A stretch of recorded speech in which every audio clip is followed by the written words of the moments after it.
गोर्खाल्यान्डकै निम्ति जन्म भएको यो देशमा गोर्खा हेपिनु हुँदैन। यो देशमा भराएका गोर्खाको निधारमा विदेशीको कलङ्क मेटिनुपर्छ। यो देशको विभिन्न प्रान्तमा बस्ने गोर्खाहरूलाई राजनैतिक हिंसा हुनु हुँदैन, शोषण हुनु हुँदैन र राजनीतिक सुरक्षा दिनुपर्छ भन्ने उद्देश्यमा गठित गोर्खा जनमुक्ति मोर्चा दलका अध्यक्ष अति आदरणीय विमलजी, यस दलका महासचिव रोशनजी, दलका वरिष्ठ नेतृत्वगण, क्रामाक्पा दललाई प्रतिनिधि गरेर आउनुहुने भाइ अरुण घतानी, जीएलपी का साथीहरू जो शहीद भए उहाँका परिवारजन, गोर्खाल्यान्ड एक्टिभिस्ट समूहका मेरा सहकर्मीहरू विक्रम छेत्री, एक समय तपाईकै साथी जोकमन थापा, आदर्श सुकबहादुर र सम्पूर्णमा फेरि पनि अभिवादन भन्न चाहन्छु। मैले यहाँ भाषण सुन्दै थिए, मैले मनन गर्दै थिए, मैले सोच्दै थिए मैले के भन्नुपर्ने। मैले भाषण सोचेर आएको थिइन, मैले दुईटै कुरा सोचेर आएको छु आज। एउटा शहीदहरूप्रति नमन श्रद्धाञ्जली, अनि अर्को मेरो प्रतिबद्धता गोर्खाल्यान्डको निम्ति शहीद हुनेहरूप्रति अनि भारतीय गोर्खाहरूप्रति मैले गर्नुपर्ने प्रतिबद्धता मैले यहाँ जाहेर गर्नुपर्छ भनेर मैले सोचेर आएको छु। तर बीचमा मलाई हाम्रा युवा भाइ सचिनको वक्तव्यले मलाई आकर्षित पार्यो। त्योभन्दा अघि राजनीतिक वक्तव्यहरू पनि मैले सुने, तर मलाई तीमध्ये सचिन भाइको वक्तव्यले मलाई साह्रै छुयो। एउटा युवाको सोचाइ, एउटा युवाको पीडा, एउटा युवाको सपना, त्यहाँ स्वच्छता छ, त्यहाँ इमानदारिता छ, त्यहाँ प्रतिबद्धता मैले देखे। साँच्चै नै आज हामीले जीएलपीलाई भुलिसकेका छौं। जुन जीएलपी को संघर्षले आजको जीटीए को जन्म भएको हो, जुन जीएलपी ले गर्दाखेरि सरकारहरू नतमस्तक भएका थिए, कता कता आज हामीले जीएलपी भुलिएको जस्तो सचिन भाइको वक्तव्यमा मैले त्यो प्रश्न पाएँ। हामी यो दलमा थिएनौं अनि अहिले पनि छैनौं, तर जसले गरेको छ उसको मूल्याङ्कन हुनुपर्छ भन्ने पक्षमा हामी पनि आफ्नो विचार राख्न चाहन्छौं। आज जीटीए चलेको यत्रो दिन भइसक्यो, हामीले प्रयास गरौं अब उपरान्त जीटीएमा जीएलपी मात्रै होइन। 2007 सालमा जब जन्म भयो गोर्खा जनमुक्ति मोर्चा, त्यसका कार्यकर्ताहरू जति बेला संकट थिए, जति बेला यो दल सत्तामा थिएन, त्यति बेलाका कार्यकर्तालाई पनि हामीले समेट्नुपर्छ। त्यति बेलाका योगदाताहरूको पनि हामीले मूल्याङ्कन गर्नुपर्छ। त्यो तपाईहरुमा पनि हुनुपर्छ, त्यो हाम्रोमा पनि हुनुपर्छ, अनि त्यो सबैकोमा हुनुपर्छ। किनभने यो एउटा संस्कार हामीले बचाउनु पर्छ। तब मात्र एउटा विश्वास र भरोसा जहिले तहिले रहन्छ। हामी यहाँ आज भेला भएको छौं। आज हामी शहीदले देखेको सपना छुट्टै राज्य गोर्खाल्यान्डको हामी चर्चा गर्छौं। आज हामी यहाँ हामीले भन्ने गर्छौं, गोर्खाल्यान्ड एक्टिभिस्ट समूहले भन्ने गर्छ, हाम्रो राष्ट्रिय चिनारी राजनीतिक सुरक्षा पछि पनि एउटा चीज हामी गोर्खाल्यान्डको निम्ति भन्न चाहन्छौं, त्यो हो शहीदको सपना गोर्खाल्यान्ड। अब यो राजनीतिक सुरक्षा राष्ट्रिय चिनारी मात्रै होइन, शहीदको सपना पनि गोर्खाल्यान्ड हो भन्ने दिशातिर अब हामीले काम गर्नुपर्छ। अनि शहीदको उच्चारण आजको दिन मात्रै होइन, हामीले 365 दिन नै शहीदलाई अगाडि राखेर हामीले दिनचर्याको काम सुरु गर्नुपर्छ। तब मात्रै शहीदको श्रद्धाञ्जली पूरा हुन्छ भन्ने हामीलाई लागेको छ। हामी आज यहाँ छौं। हामीले कुन चाहिँ दैलो ढकढकाउँदाखेरि हामी गोर्खाल्यान्डको दिशामा हामी प्रवेश गर्न सक्छौं, हामीले त्यतापट्टि सोच्नुपर्छ। हामीलाई अल्झ्याउने, हामीलाई षड्यन्त्रभित्र हाल्ने चेष्टा यो नयाँ होइन। त्यसै कारण त हामीले 86 सालदेखि भन्दै आएको बंगाल हाम्रो चिहान हो, आज भनेको होइन। आजभन्दा 30-40 वर्ष अगाडि भनिसकेको चिजलाई यो ठाउँबाट हामी के पाउँछौं? हामीले उसलाई चिहान भनेर हामीले उसलाई यमराजको दर्जा दिइसकेपछि हामीले उसकोबाट के आशा राख्छौं? हामीले पटक पटक उसलाई हामीले बंगाल सरकारको कोल्टी नीति भन्ने शब्द वाक्य हामीले धेरै दिनदेखि हामीले चलाइसकेपछि उसकोबाट हामी के आशा राख्छौं? हामीले उसकोबाट आशा राखेनौं, राख्दैनौं, राख्ने छैनौं। किनभने यो बंगाल विभाजन पछि एउटा जुन नयाँ राज्य बनिन्छ त्यही नै हाम्रो अन्तिम विकल्प हो भनेर तपाई हामीले हिँडिसकेको यात्रा हामीले टुंग्याएको छैनौं। आज जब गोर्खाल्यान्डको कुरा गर्छु, आज जब हाम्रो दायित्वको कुरा गर्छु, आज जब हाम्रो संघर्षको कुरा गर्छु, आज हामीले त्यति बेला केन्द्र सरकारको कुरा गर्नुपर्छ। केन्द्र सरकारको कुरा नगरिकन गोर्खाल्यान्डको कुरा अधुरो हुन्छ। किनभने गोर्खाल्यान्ड दिने अधिकार क्षमता केन्द्र सरकारमा मात्रै छ। त्यसै कारण त हामीले पटक पटक हाम्रो दृष्टि, हाम्रो नजर, हाम्रो भरोसा, हाम्रो भोट, हाम्रो मतदान केन्द्रलाई दियौं। हामीले केन्द्र सरकारको कुरा नगरी यो कुरा हामीले पूरा गर्न सक्दैनौं। हामीले भनिरहेको छौं, हामीले गरिरहेको छौं, हामीले सोचिरहेको छौं। हाम्रो यो मुद्दा, हाम्रो सवाल यो भिख होइन, यो हाम्रो अधिकार हो भनेर हामीले भनिरहेको छौं। त्यो दिशामा हामी बढिरहेको छौं। अब सरकारले के गर्छ? सरकारले दिन्छ कि दिँदैन यो पनि हामीले मूल्याङ्कन गर्नुपर्छ। अनि हामी भन्ने गर्छौं सरकारले दिन्छ भनेर गोर्खाल्यान्ड मागिएको होइन, गोर्खाल्यान्ड हाम्रो आवश्यकता हो, यसैले गोर्खाल्यान्ड मागेका हौं। किनभने माहौल अब हामीले बनाउनु पर्छ। यहाँ पूर्ववक्ता दिपेन माले भाइले भन्नुहुँदै थियो एकताको कुरा, एक सूत्रको कुरा। गोर्खाल्यान्ड एक्टिभिस्ट समूह सबैभन्दा बेसी गोजामुमुको कार्यक्रममा उपस्थित हुने एउटा समूह मात्रै हो। तपाईहरुलाई यो मैले यहाँबाट भनेर गइरहेको छु। 2021 मा जब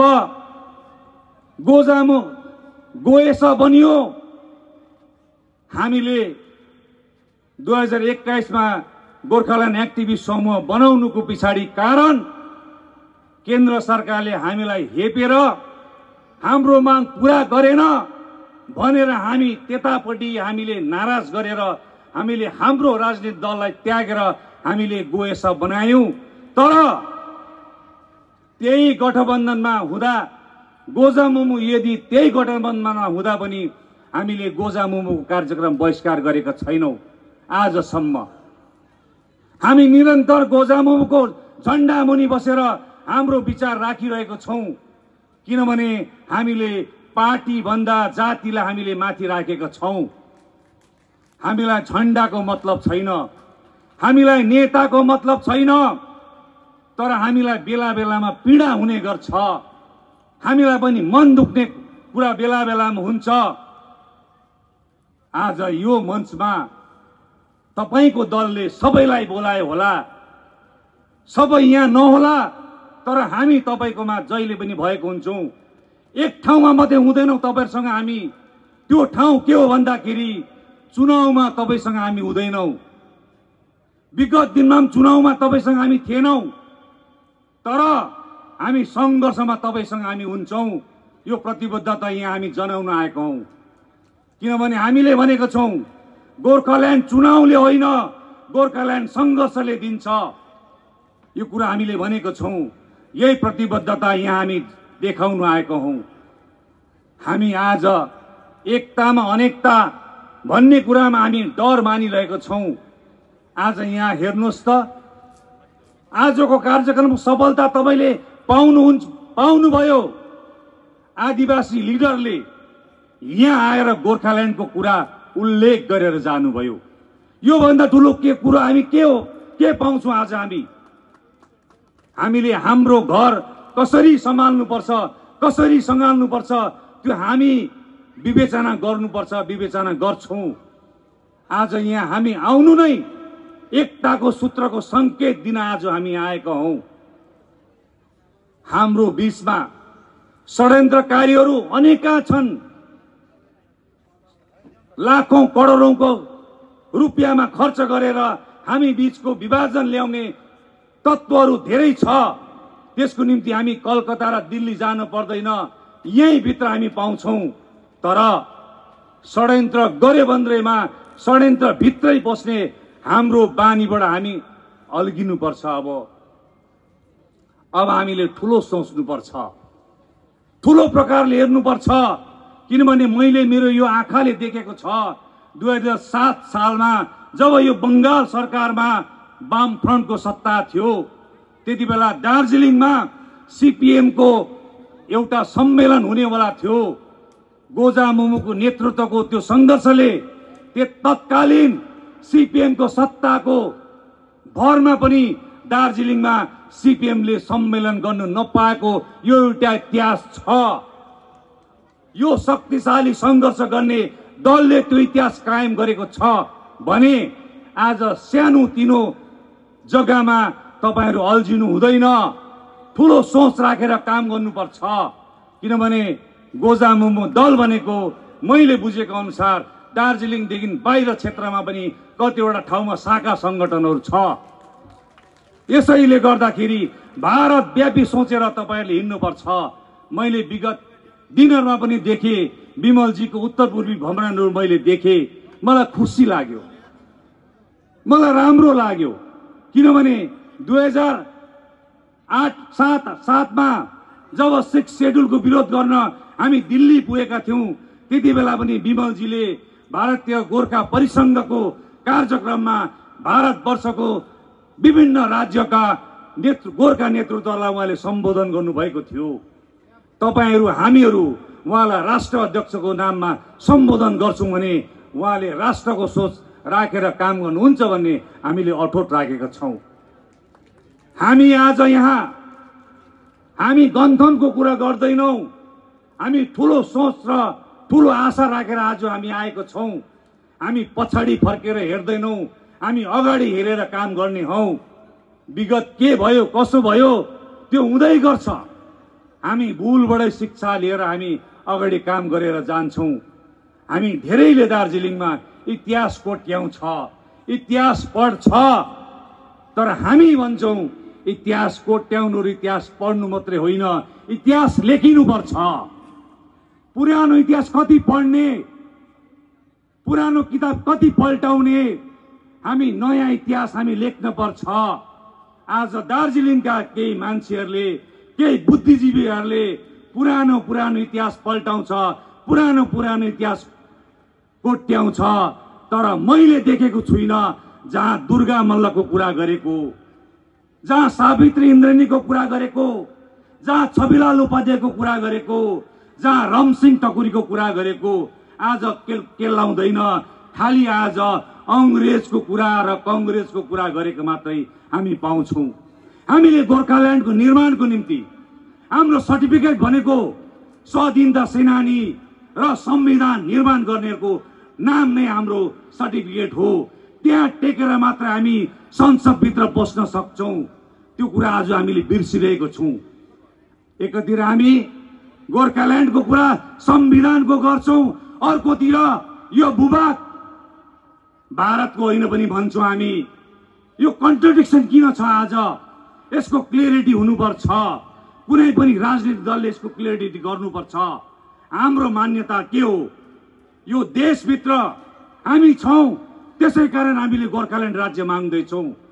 यो देशको संविधानले गोर्खाल्यान्ड दिने क्षमता राख्छ, यो देशको संसदले गोर्खाल्यान्ड दिने क्षमता राख्छ भने हामी कन्ट्रडिक्सनमा जानु हुँदैन।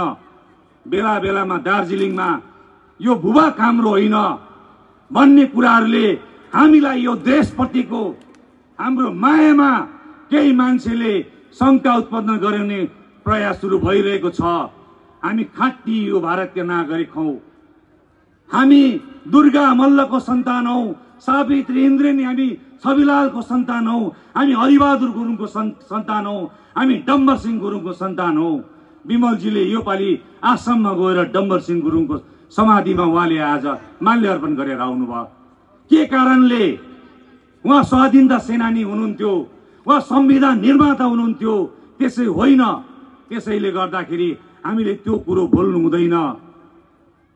हेर्नुहोस्, मैले यहाँबाट यो कुरा भन्दाखेरि कसैलाई मनमा लाग्छ होला, तर यो कुरो सत्य कुरा हो।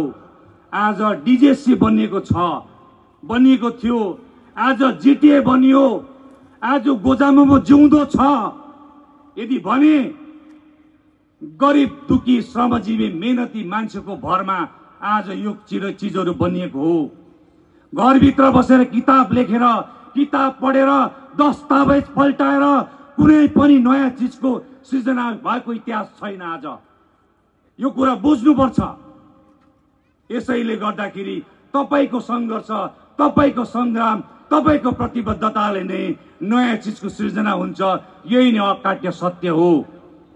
यसैले यसमा हामीले भरोसा गरेको छौं। अन्तमा तपाईहरुलाई म यही भन्न चाहन्छु, हामी गोर्खाल्यान्ड एक्टिभिस्ट समूह हामी सानो छौं आज हामी, तर पनि हाम्रोमा आत्मविश्वास छ।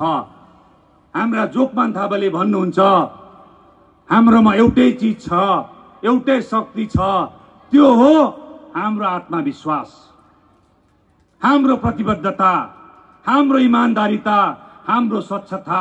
यसैले नै हामीलाई गोर्खाल्यान्डको ढोकासम्म पुर्याउँछ। हामीलाई त्यो थाहा छ। हामी चाहन्छौं दिल्लीले कुनै ठोस काम गर्छ भनेर एउटा हावा चलिरहेको छ।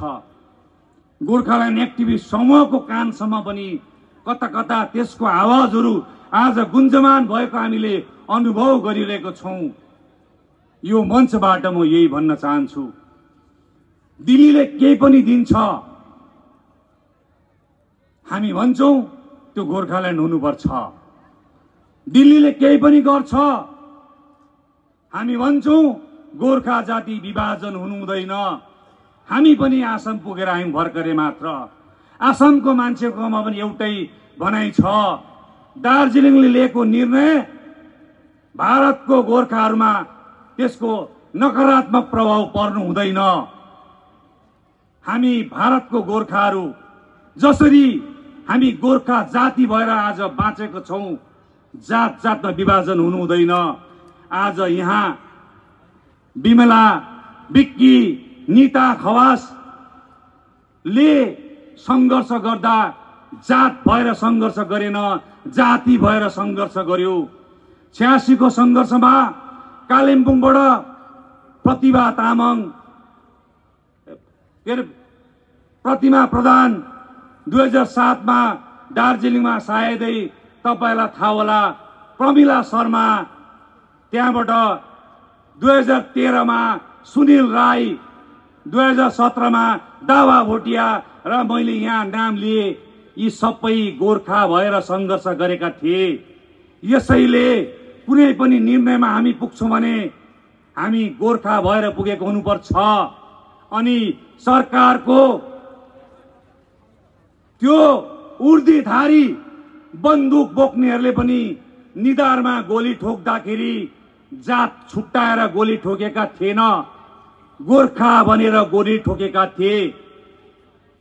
हामी जति पनि आज शहीद भएका थियौं, कुनै एउटा जातिको शहीद भएको थिएन।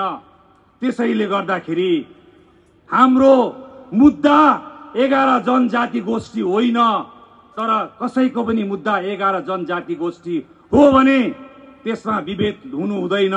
यो पनि मेरो यहाँबाट आज तपाईहरुलाई मैले आह्वान गरेर गएँ। किनभने हामी जब एकतामा छौं तब मात्र हामी हाम्रो मुद्दामा सफल बन्छौं। यसैले गर्दाखेरि गोर्खाल्यान्ड एक्टिभिस्ट समूह गोर्खाल्यान्डको निम्ति तपाईहरुले हामीलाई जहिले पनि नजिकमा पाउनु हुनेछ। यही प्रतिबद्धता तपाईहरुलाई राख्दै मेरो भनाइ अन्त गर्छु। जय गोर्खा, जय गोर्खाल्यान्ड। धन्यवाद।